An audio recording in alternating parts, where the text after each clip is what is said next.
Hello student, मैं जिज्ञासु और आज हम लोग प्रोग्रामिंग इन क्यू बेसिक इस क्लास में जानने वाले हैं एलिमेंट्स ऑफ क्यू बेसिक, जो कि केवल क्यू बेसिक एलिमेंट नहीं होगा, ये हमारे पूरे प्रोग्रामिंग करियर का एक एलिमेंट होगा जो अभी हम बेसिक इसका समझने वाले हैं।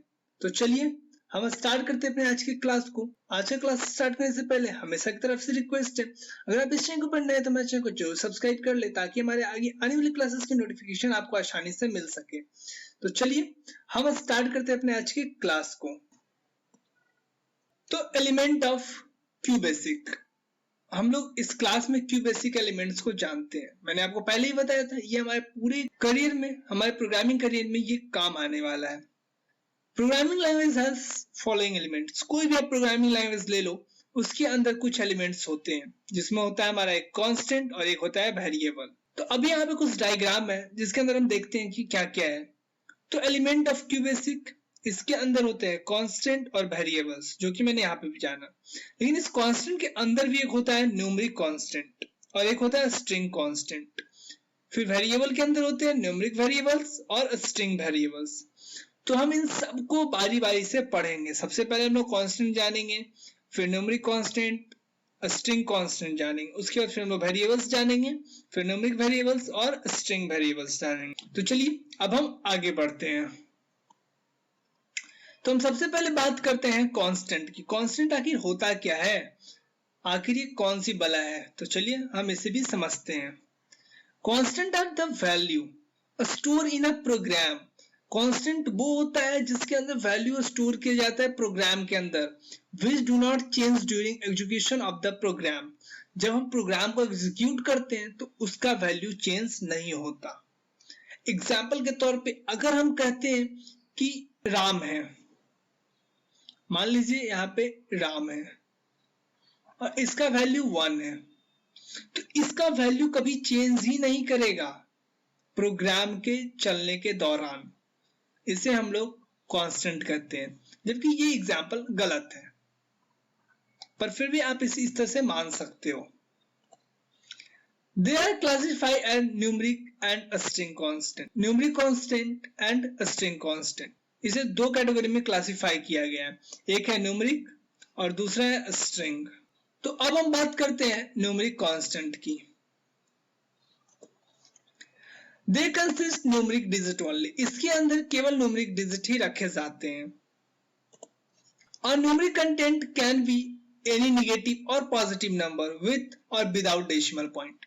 कोई भी नंबर हो सकता है, जैसे में जो भी नेगेटिव हो सकता है या पॉजिटिव हो सकता है, या फिर डेसिमल वाले नंबर्स हो सकते हैं, या फिर बिना डेसिमल के भी कोई नंबर हो सकते हैं। ऐसा कोई इसमें जरूरी नहीं है, ये कोई भी नंबर हो सकता है। एक तरह से कह सकते हैं any number. It cannot have any arithmetical operators such as plus, minus, into और divide। इसके अंदर कोई भी अरिथमेटिकल ऑपरेटर्स नहीं होते। आपको मैंने अभी हम लोगों ने पहले क्लास में देखा था न्यूमेरिक अरिथमेटिक्स ऑपरेटर्स के बारे में, जिसमें हमारा प्लस होता है, माइनस होता है, मल्टीप्लाई और डिवाइड होता है। ये सारे ऑपरेटर्स इनके साथ नहीं होता, तभी उसे न्यूमेरिक कांस्टेंट कहते हैं। It should not be enclosed with quotation mark। ये quotation mark के साथ इनक्लोज नहीं होते हैं। मैंने अभी आपको प्रोग्राम लिख के दिखाया था, तो हम लोगों ने कुछ ऐसे वर्ड लिखे थे जो कोटेशन मार्क के अंदर था, जैसे कि जया वर्ल्ड, जया गुरुकुल, तो वो कोटेशन मार्क के अंदर थे, पर ये कोटेशन मार्क के अंदर नहीं होते हैं।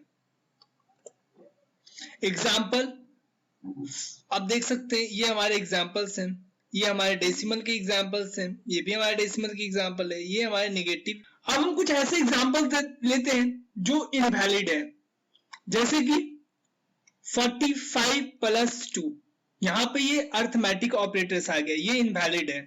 अगर हम लोग बात करें AB23 की, तो ये भी इनवैलिड है। क्यों? क्योंकि इसमें अल्फाबेट्स भी है और न्यूमेरिक भी है।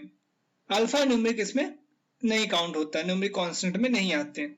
साथ में अगर हम कोई और बात करें, जैसे कि 25 ही लिखे मैंने, जैसे कि ये हमारा पहला है पॉजिटिव इंटीजर, लेकिन अगर हम इसे डबल कोटेशन मार्क के अंदर रख देते हैं तो वो एट इट इज प्रिंट कर दिया जाएगा, लेकिन इसे हम लोग न्यूमेरिक कांस्टेंट में डिक्लेयर नहीं कर सकेंगे। तो इस तरह से ये ये सारे इनवैलिड्स हैं, ये सबको गलत कहा गया है, ये सारे गलत हैं, ये सारे न्यूमेरिक कांस्टेंट के अंदर नहीं आते। अब हम आगे स्ट्रिंग कांस्टेंट की बात करते हैं।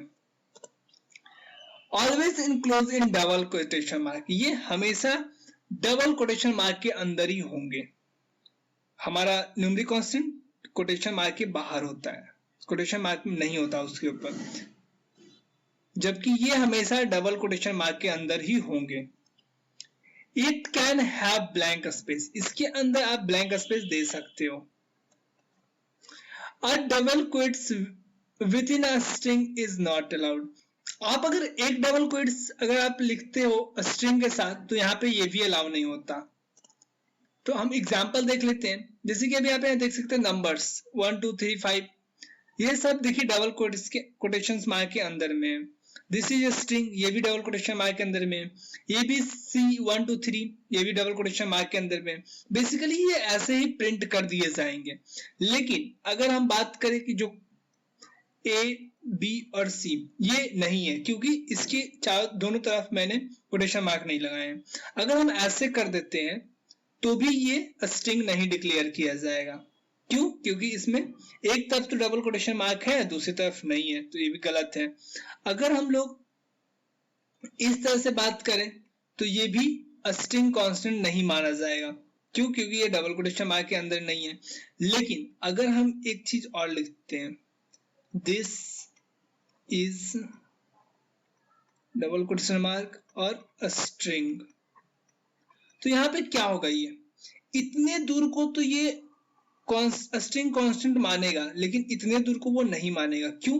क्योंकि उसे इधर कोई इस तरह का डबल कोटेशन मार्क नहीं मिला है, इसलिए ये इसे नहीं स्ट्रिंग मानेगा। इतने दूर को वो स्ट्रिंग कांस्टेंट मानेगा, इतने दूर में कोई उसे दिक्कत नहीं होगी, लेकिन बाकी के जो हिस्से होंगे उसे वो नहीं मानेगा। तो ये इनवैलिड आपको आउटपुट दे सकता है, या फिर आपके प्रोग्राम में एरर्स आ सकते हैं। तो अब हम आगे देखते हैं, वेरिएबल्स की बात करते हैं। वेरिएबल्स क्या होते हैं? A variable can store data, variables के अंदर आप डाटा को स्टोर कर सकते हो। It value change during execution of the program, constant में क्या होता था, आप उसमें भी डेटा को स्टोर कर सकते थे, लेकिन उसका जो वैल्यू था वो चेंज नहीं करता था जब हम प्रोग्राम को एग्जीक्यूट करते थे। लेकिन इसमें क्या होता है, आपका जो एग्जीक्यूशन टाइम, आपका इसका जो वैल्यू है वो चेंज कर सकता है। ये मैं आपको एग्जांपल भी दे सकता हूँ इसका। It is a piece of data kept in computer memory, ये एक पीस ऑफ डेटा है जो कंप्यूटर मेमोरी में होता है। कौन सी कंप्यूटर मेमोरी में होता है? रैम के अंदर होता है। बिफोर यूज अ वेरिएबल, आप वेरिएबल को यूज करने से पहले we would also assign a value to it, हमें उसका वैल्यू असाइन करना पड़ता है। अगर हम वैल्यू असाइन नहीं करेंगे तो हम उस वेरिएबल का यूज नहीं कर पाएंगे। अब हम लोग न्यूमेरिक वेरिएबल्स की बात जानते हैं। a numeric variable also start with an alphabet, आप अल्फाबेट से इसे स्टार्ट कर सकते हो।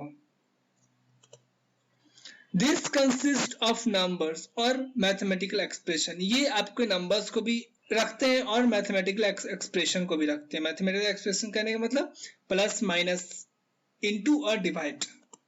It is never enclosed in quotation mark, ये कोटेशन मार्क के अंदर इनक्लोज नहीं होता। A digit before numeric variable is not allowed, अगर आप एक न्यूमेरिक वेरिएबल लिख रहे हो तो उसके पहले कोई डिजिट अलाउ नहीं होता। एग्जाम्पल 3 है, यहाँ पे मैंने आपको बताया था, अब जब भी इसे लिखोगे तो वेरिएबल आप अल्फाबेट के साथ लिखोगे, लेकिन आप उसके पहले अगर आपने कोई नंबर लिखा तो वो अलाउ नहीं होता, इसको इनवैलिड पढ़ा जाएगा। या और फिर if dollar is put after numeric variable, अगर आपने डॉलर लिख दिया अगर न्यूमेरिक वेरिएबल के बाद, it will read as invalid variables, उसे इनवैलिड वेरिएबल्स कहा जाएगा। तो ये सब थे न्यूमेरिक वेरिएबल्स के बारे में, या कहें रूल। एग्जांपल हम देख लेते हैं, x equal to 500 plus 10 into 5, आप इसका आउटपुट क्या आएगा? मैंने यहाँ पे इसे कहा प्रिंट x, इसे x प्रिंट करने के लिए। तो यहाँ पे देखिए मैंने पहला जो लाइन कहा था स्टार्ट विद अल्फाबेट, ये अल्फाबेट से स्टार्ट हुआ है। ये डबल कोटेशन मार्क से इनक्लोज नहीं होगा, इसमें आप देख सकते हैं कहीं भी डबल कोटेशन मार्क नहीं है।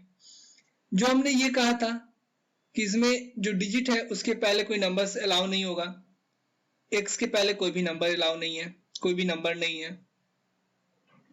इट कंसिस्ट नंबर और मैथमेटिकल एक्सप्रेशन, इसमें मैथमेटिकल एक्सप्रेशन है और ये नंबर्स भी हैं। तो अब इसका बताइए आउटपुट क्या होगा। तो सबसे पहले अगर हम लोग नॉर्मली भी बात करें तो ये इससे मल्टीप्लाई करेगा, तो 500 प्लस 50 प्लस इक्वल टू कितना करेगा 550, यही होगा इसका आउटपुट। अब हम दूसरे की बात करें तो हमारा है स्पीड 40 टाइम 10, डिस्टेंस का फॉर्मूला क्या होता है स्पीड इंटू टाइम, तो हमें अभी यहाँ पे डिस्टेंस प्रिंट करना है, तो ये क्या करेगा 40 इंटू 10 करेगा, इक्वल टू कितना हो जाएगा 400, इसका आउटपुट आएगा 400, ये प्रिंट 400 करेगा। तो हम ये सब करके देख सकते हैं अपने प्रोग्राम के अंदर। तो ये आप एक बार जरूर ट्राई करो, आप इस तरह से लिखो जैसे यहाँ पे आपको लिखा हुआ दिख रहा है, आप वैसे लिखो और उसके बाद आप इसे रन करके देखो। मैंने रन करना पिछले क्लास में बताया है। स्ट्रिंग वेरिएबल्स की अगर हम बात करें तो स्ट्रिंग वेरिएबल्स क्या है, if you add dollar sign, अगर आप डॉलर साइन ऐड कर देते हो इंड ऑफ वेरिएबल, कोई भी वेरिएबल के इंड में, तो वो वेरिएबल स्ट्रिंग हो जाता है। Alpha numeric variable start with alphabet, alpha numeric जो वेरिएबल्स हैं वो अल्फाबेट से स्टार्ट होते हैं, ये ना कि आप न्यूमेरिक से स्टार्ट कर सकते हो। It never put inside quotation mark, इसे आप कोटेशन मार्क के अंदर नहीं रख सकते हो। एग्जाम्पल के तौर पे आप देख सकते हो एक डॉलर साइन होता है वेरिएबल के इंड में, यहाँ वेरिएबल के इंड में आप यहाँ एक डॉलर साइन को देख सकते हो। इसके जो alpha numeric variable start with alphabet, यहाँ पे उसकी एग्जांपल तो नहीं है, पर ये आप इसे कभी भी कोटेशन मार्क के अंदर नहीं रख सकते। ये देखिए कोटेशन मार्क के अंदर नहीं है, जबकि ये कोटेशन मार्क के अंदर है, तो इसका मतलब ये क्या है, ये स्ट्रिंग कांस्टेंट है। यहाँ पे ये स्ट्रिंग कांस्टेंट है, ये हमारा स्ट्रिंग वेरिएबल है। और उसके बाद ये प्रिंट करेगा, तो प्रिंट क्या करेगा हेलो वर्ल्ड को यहाँ पे प्रिंट करेगा। दूसरा एग्जांपल देख लेते हैं, यहाँ पे ये हमारा स्ट्रिंग वेरिएबल से जो हमारा कंटेंट कर रहा है एक कांस्टेंट वेरिएबल को, और उसके बाद फिर ये क्या कर रहा है स्ट्रिंग वेरिएबल्स प्लस यहाँ पे ये कांस्टेंट वेरिएबल्स को ऐड करेगा। तो ऐड करके हमें क्या रिजल्ट देगा हेलो वर्ल्ड। यहाँ पे ये कोई स्पेस नहीं देगा, जबकि मैंने यहाँ पे एक स्पेस दिया है, तो यहाँ पे ये स्पेस को प्रिंट करेगा। तो यहाँ पे ये हमें आउटपुट कुछ इस तरह का देगा हेलो वर्ल्ड का। तो आई होप आपको ये सारी क्लासेस अच्छी लगी होगी, आपको आज मैंने जो भी समझाने की कोशिश की वो आपको समझ आ गया होगा। तो अब मैं मिलता हूँ आपसे अगले चैप्टर में। इस क्लास में इतना ही। Thanks for watching, subscribe our channel to get such online classes, keep learning with ज़यार। मैं मिलता हूँ आपसे अगले क्लास में, तब तक के लिए have a nice day. Thank you.